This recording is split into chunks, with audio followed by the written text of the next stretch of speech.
தூத்துக்குடி அருகே ஐஸ் தயாரிப்பு ஆலையில் இருந்து அமோனியா வாயு கசிந்ததால் பொதுமக்களுக்கு மூச்சு திணறல் ஏற்பட்டது. அங்குள்ள கீழ அலங்கார தட்டு பகுதியில் தனியார் ஐஸ் தயாரிப்பு ஆலை உள்ளது.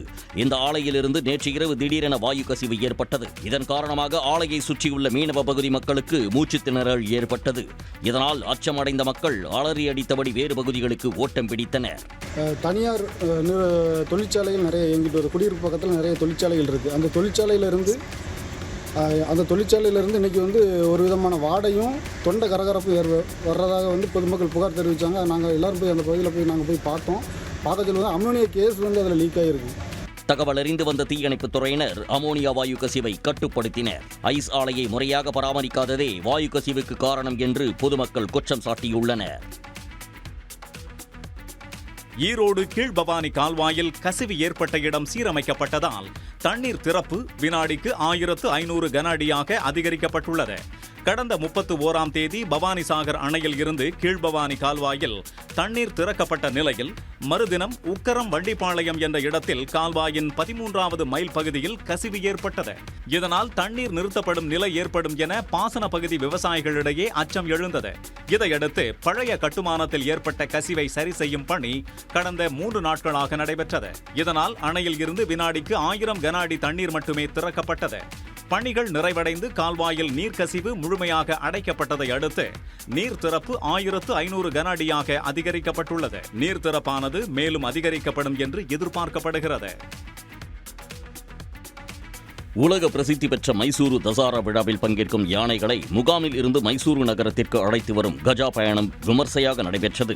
மைசூரு தசரா விழா அடுத்த மாதம் 22ஆம் தேதி தொடங்குகிறது. இதில் முக்கிய நிகழ்வான 10 லட்சம் பேர் பங்கேற்கும் ஜம்பு சவாரி ஊர்வலம் அக்டோபர் 2ஆம் தேதி நடைபெற உள்ளது. இதில் பங்கேற்கும் யானைகளை அழைத்து வரும் கஜா பயண நிகழ்வு மைசூரு மாவட்டம் வீரனவோசஹள்ளி கிராமத்தில் இருந்து தொடங்கியது. லாரிகள் மூலம் கொண்டுவரப்பட்ட யானைகள் அலங்கரிக்கப்பட்டு மைசூரில் நகர்வலமாக அழைத்துச் செல்லப்பட்டன.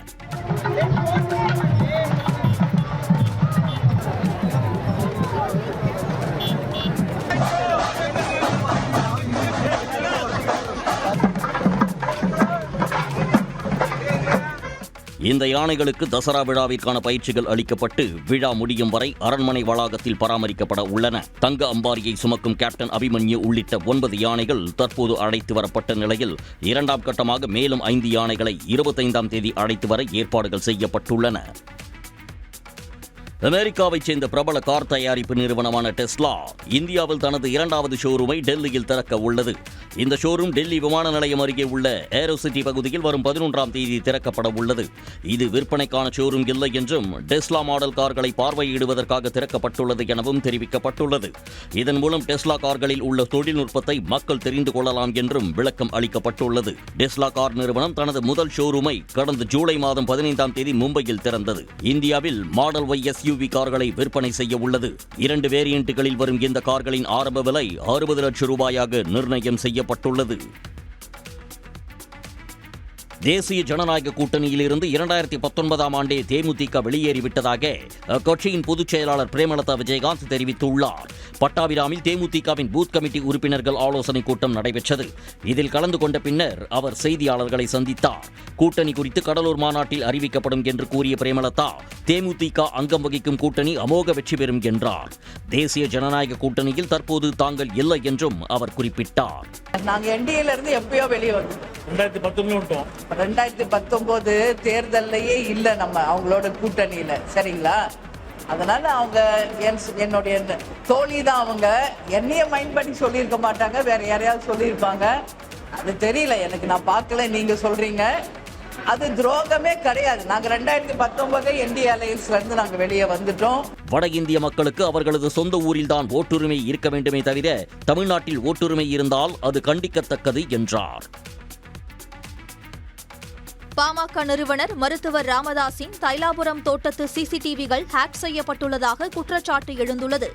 ராமதாஸை யாரெல்லாம் சந்திக்கின்றனர் என்ற விவரத்தை சட்டவிரோதமாக சிசிடிவி மூலம் கண்காணித்துள்ளதாக ராமதாஸ் தரப்பில் புகார் தெரிவித்துள்ளனர். இது தொடர்பாக இன்று காலை விழுப்புரம் மாவட்டம் கோட்டக்குப்பம் சைபர் கிரைம் காவல் துணை கண்காணிப்பாளரிடம் ராமதாஸ் சார்பில் புகார் அளிக்க உள்ளதாக தெரிகிறது. ராமதாஸின் தொலைபேசி உரையாடலும் கடந்த 3 ஆண்டுகளாக ஒட்டு கேட்கப்பட்டுள்ளதாக குற்றம் சாட்டும் ராமதாஸ் தரப்பினர் தைலாபுரம் சிசிடிவி மற்றும் தொலைபேசி உரையாடலை கண்காணித்தவர்கள் மீது நடவடிக்கை எடுக்க புகாரில் வலியுறுத்தியுள்ளனர்.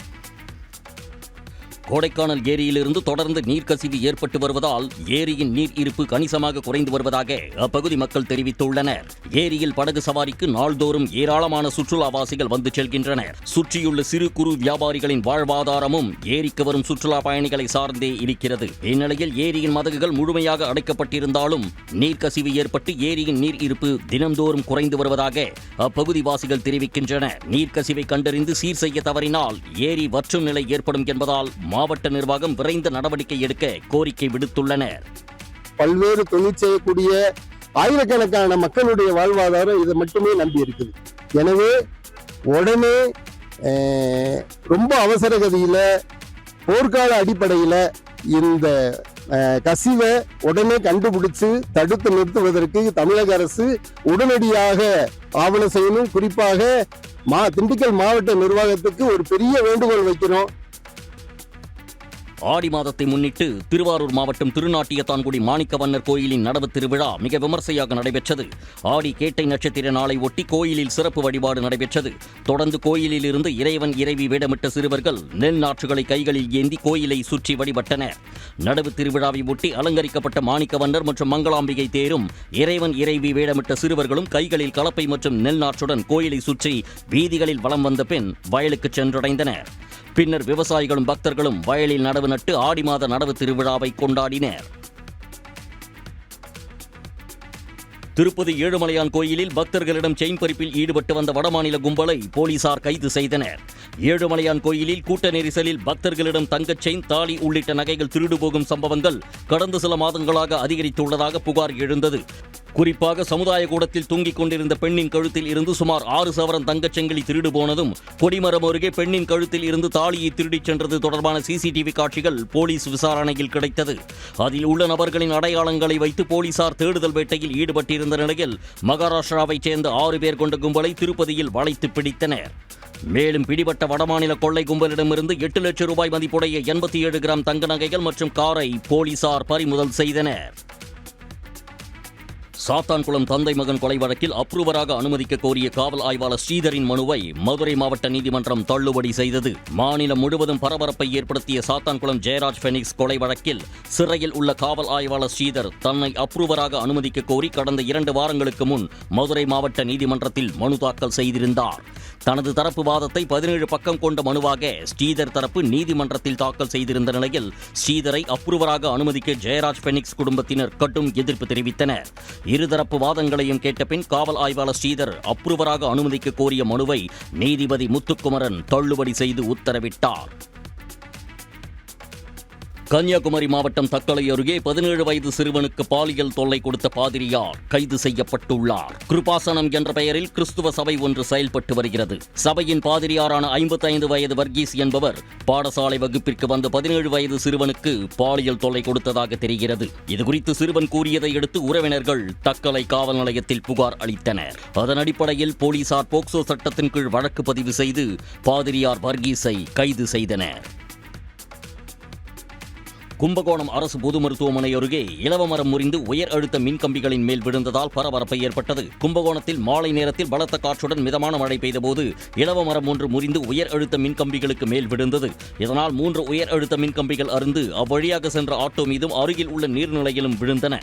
அப்போது ஆட்டோவில் 2 குழந்தைகளுடன் பயணித்த பெண் மற்றும் ஆட்டோ ஓட்டுநரும் நல்வாய்ப்பாக தப்பினர். பஞ்சு மரம் விழுந்து லைன் கம்பியில் விழுந்து லைன் மரத்தில் விழுந்து 3 கம்பம் விழுந்துச்சு சார். மேலே அது ஆட்டோ மேலேயும் ஒரு லைன் கம்பியில் விழுந்து ஆட்டோ இழுத்துட்டு சார். தரணும் இழுத்துட்டு போயிடுச்சு. பசங்க 2 பசங்க இருந்தாங்க, அண்ணன் பசங்க. யாருக்கும் எதுவும் ஒன்றும் ஆகலை சார். நல்ல வேலை தப்பிச்சிட்டு சார். நம்ம டக்குன்னு தூக்கிட்டோம் சார். பிள்ளைங்களை தூக்கிட்டு அந்த பக்கம் வந்தால் ஆனால் கரண்ட் லைனில் கரண்ட் இருந்துச்சு சார். ராமநாதபுரம் மாவட்டம் முதுகுளத்தூர் அருகே மின்கம்பி அருந்து விழுந்து விவசாயி உயிரிழந்ததை கண்டித்து பொதுமக்கள் சாலை மறியலில் ஈடுபட்டனர். மேலத்தூவல் கிருஷ்ணாபுரம் கிராமத்தில் கடந்த 2ஆம் தேதி காலை மின்சார கம்பி அருந்து அந்த வழியாக சென்ற சித்திரவேல் என்பவர் மீது விழுந்ததில் மின்சாரம் பாய்ந்து துடிதுடித்து உயிரிழந்தார். அப்போது அவரை காப்பாற்ற முயன்ற அவரின் 16 வயது மகனுக்கு படுகாயம் ஏற்பட்டது. இந்நிலையில் மின்வாரிய அலுவலகத்தை முற்றுகையிட்ட கிராம மக்கள் பாதிக்கப்பட்ட குடும்பத்திற்கு உரிய நிவாரணம் வழங்க கோரி சாலை மறியலில் ஈடுபட்டனர். இதனால் பரமக்குடி முதுகுளத்தூர் சாலையில் போக்குவரத்து பாதித்து வாகனங்கள் நெரிசலில் சிக்கின. அந்த ஒரே மகனை கணவர் இறந்துட்டாரு. மகனும் இந்த மாதிரி இதுல இருக்காப்புல. அந்த அம்மாவுக்கு அந்த அம்மாவுடைய கல்வி தகுதி 8ஆம் கிளாஸ் பாஸ் பண்ணி 9ஆம் கிளாஸ் பாதி வரை தான் படிச்சிருக்காங்க. அவங்களுடைய கல்வி தகுதிக்கு ஒரு மாவட்ட ஆட்சியர் நினைச்சா கருணை அடிப்படையில் உடனடியாக வேலை வழங்கலாம். அந்தியூர் அருகே விவசாய நிலங்களை நிபந்தனை பட்டாவாக மாற்றியதோடு மட்டும் இல்லாமல் சில நிலங்களின் மதிப்பு 0 ஆக்கப்பட்டதற்கு எதிர்ப்பு தெரிவித்து விவசாயிகள் வட்டாட்சியரிடம் மனு அளித்தனர். அந்தியூர் தாலுகாவில் வனத்துறையை ஒட்டியுள்ள விவசாய நில பட்டாக்களை நிபந்தனை பட்டாவாகவும் மேலும் சில நிலங்களுக்கு மதிப்பு இல்லாமல் 0 மதிப்பாக வருவாய்த்துறையினர் மாற்றியுள்ளதாகவும் கூறப்படுகிறது. இதற்கு எதிர்ப்பு தெரிவித்து விவசாயிகள் உட்பட 500க்கும் மேற்பட்ட மக்கள் குவிந்து வட்டாட்சியர் அலுவலகத்தில் சுமார் 3 மணி நேரம் காத்திருந்து மனு அளித்ததால் பரபரப்பு ஏற்பட்டது. விவசாயிகளுடைய நிலங்களை நிபந்தனைக்குட்பட்டது என்ற அறிவிப்பு சில அரசு பணியாளர்களால் மேற்கொள்ளப்பட்டிருக்கிறது. அதனால் விவசாயிகள் எண்ணற்ற சிரமத்திற்கு ஆளாகிறார்கள். அவர்கள் நிலத்தை பகிர்ந்து கொள்வதற்கோ அல்லது விற்பனை செய்வதற்கோ வாய்ப்பில்லாத ஒரு கடுமையான சூழல் இருக்கிறது. இங்கே வங்கிக்கு கடன் கேட்டு போனாலும் அந்த நிபந்தனை இருக்கிறதுனால வங்கியில் கடன் கொடுக்க மாட்டேங்கிறாங்க. அந்தியூர் சட்டமன்ற உறுப்பினர் வெங்கடாச்சலமும் வட்டாட்சியர் கவியரசு ஆகியோர் உரிய நடவடிக்கை எடுப்பதாக உறுதியளித்ததால் விவசாயிகள் கலைந்து சென்றனர். அவினாசி ரித்தன்யாவின் தற்கொலை தொடர்பாக சமூக நலத்துறை சார்பில் தனியாக விசாரணை நடைபெற்று வருவதாக மாநில மகளிர் ஆணைய தலைவர் குமாரி தெரிவித்துள்ளார். தமிழ்நாடு மகளிர் ஆணையத்தின் சார்பில் பெண்களுக்கு எதிரான குற்றங்கள் தொடர்பான பொது விசாரணை மற்றும் ஆய்வுக் கூட்டம் மாவட்ட வாரியாக நடைபெற்று வருகிறது. திருப்பூர், ஈரோடு, சேலம் மாவட்டத்திற்கான ஆய்வுக் கூட்டம் மகளிர் ஆணைய தலைவர் குமாரி தலைமையில் திருப்பூரில் நடைபெற்றது. பின்னர் செய்தியாளர்களிடம் பேசிய குமாரி, பெண்களுக்கு எதிரான குற்றங்கள் குறித்து தைரியமாக புகார் அளிக்க முன்வர வேண்டும் என்றும் மனசோர்வடைந்து விபரீத முடிவு எடுக்கக்கூடாது என்றும் வேண்டுகோள் விடுத்தார். சில பேர் எமோஷனல், அந்த டைம்ல கவுன்சிலிங் தேவைப்படுது. அதற்காக தான் இன்றைக்கு பாத்தீங்கன்னா பெண்களுக்கான உதவி என்ன இருக்குது. இந்த மாதிரி அந்த தனக்கு ஒரு பிரச்சனை இருக்குதுன்னா அந்த 181 அதற்கு அவங்க தொலைபேசி மூலம் தொடர்பு கொண்டா அவங்களுக்கு வேண்டிய என்ன பண்ணணுமோ, அவங்களுக்கு கவுன்சிலிங் வேணா கவுன்சிலிங் நாங்க பண்ணி தருவோம், லீகல் எய்ட் வேணுமா லீகல் எய்ட் பண்ணுவோம். அதெல்லாம் தெரியாம சில பெண்கள் எமோஷனலான முடிவு எடுக்கிறாங்க. அது ரொம்ப தப்பு. பெண்கள் தைரியமாக இருக்க வேண்டும். திருப்பத்தூர் மாவட்டம் வாணியம்பாடி அருகே வீட்டில் பதுக்கி வைத்திருந்த 23 செம்மரக்கட்டைகளை போலீசார் பறிமுதல் செய்தனர். வள்ளிப்பட்டு அருகே கோவிந்தன் வட்டம் பகுதியைச் சேர்ந்த சக்திவேல் என்பவருக்கும் அவருடைய அண்ணனுக்கும் குடும்ப பிரச்சினை தொடர்பாக மோதல் ஏற்பட்டுள்ளது. இது தொடர்பான புகாரை விசாரிக்க போலீசார் சென்றுள்ளனர். அப்போது சக்திவேல் தலைமறைவான நிலையில் அவரது வீட்டில் போலீசார் சோதனை செய்தபோது 23 செம்மரக்கட்டைகள் பதுக்கி வைத்து இருந்ததை கண்டுபிடித்தனர். தகவல் அறிந்து வந்த வனத்துறையினர் செம்மரக்கட்டைகளை பறிமுதல் செய்து விசாரணை நடத்தி வருகின்றனர். தமிழகத்தில் பைக் டாக்ஸியை தடை செய்ய கோரி கோவையில் சுற்றுலா வாகன ஓட்டுநர்கள் ஆர்ப்பாட்டத்தில் ஈடுபட்டனர். மாவட்ட ஆட்சியர் அலுவலகம் அருகே நடைபெற்ற இந்த ஆர்ப்பாட்டத்தில் 100க்கும் மேற்பட்டோர் பங்கேற்றனர். சொந்த வாகனங்களை வாடகைக்கு பயன்படுத்த அனுமதிக்கக்கூடாது என்றும் போராட்டத்தில் ஈடுபட்டவர்கள் வலியுறுத்தினர். இந்த அரசாங்கம் இந்த பைக் டாக்ஸியை தடை பண்ணிட்டாங்க. நம்ம தமிழ்நாடு அரசாங்கம் இன்னும் தடை பண்ணாமல் வச்சிருக்காங்க. அந்த பைக் டாக்ஸினால இங்கே இருக்கவங்க எல்லாரோட வாழ்வாதாரம் இழந்து இன்னைக்கு ரோட்டில் நிற்கக்கூடிய ஒரு சூழ்நிலையில் நின்றுகிட்டு இருக்கோம். தங்கள் கோரிக்கைகளை நிறைவேற்றவில்லை என்றால் வாக்காளர் அடையாள அட்டையை திருப்பிக் கொடுத்து விடுவோம் என்றும் அவர்கள் தெரிவித்துள்ளனர். ஸ்ரீவில்லிபுத்தூர் அருகே கழிவுநீர் கலந்த குடிநீர் விநியோகிக்கப்படுவதாக பொதுமக்கள் குற்றம் சாட்டியுள்ளனர். வன்னியம்பட்டி விளக்கு பகுதியில் சுமார் 1000க்கும் மேற்பட்ட குடும்பங்கள் வசித்து வருகின்றன. இந்த பகுதியில் கடந்த 15 நாட்களாக கழிவுநீர் கலந்த குடிநீரை பயன்படுத்த முடியாத சூழல் உள்ளதாக தெரிவிக்கும் அப்பகுதி மக்கள் வயிற்று வலி, காய்ச்சல் உள்ளிட்ட நோய்களால் பாதிக்கப்படுவதாக கூறுகின்றனர். மேலும் விலை கொடுத்து சுத்திகரிக்கப்பட்ட குடிநீரை வாங்கி பயன்படுத்தி வருவதாகவும் தெரிவித்துள்ளனர். கிராம ஊராட்சிக்கு உட்பட்ட 5 கிராமங்கள் இருக்குது. அந்த 5 கிராமத்தில் 4 கிராமங்களுக்கு தினசரி தண்ணீர் போகுது.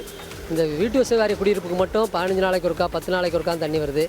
அதுவும் இது மாதிரி மாசு கலந்து வரதுனால ரொம்ப குடிநீர் தட்டுப்பாடு இருக்காங்க. இது குறித்து புகார் அளித்தும் அதிகாரிகள் எந்தவித நடவடிக்கையும் எடுக்கவில்லை என்று குற்றம் சாட்டியுள்ள பொதுமக்கள் தரமான குடிநீர், வடிகால் வசதி உள்ளிட்ட வசதிகளை செய்து கொடுக்க வலியுறுத்தியுள்ளனர்.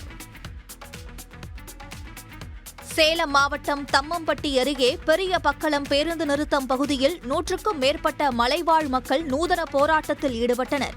தம்மம்பட்டி அருகே பச்சைமலை ஊராட்சியில் பெரிய பக்களம், சின்ன பக்களம், வெங்கமுடி உள்ளிட்ட மலை கிராமங்களில் வசிக்கும் மக்கள் மரவள்ளி கிழங்குகளை சாகுபடி செய்து விவசாயம் செய்து வருகின்றனர்.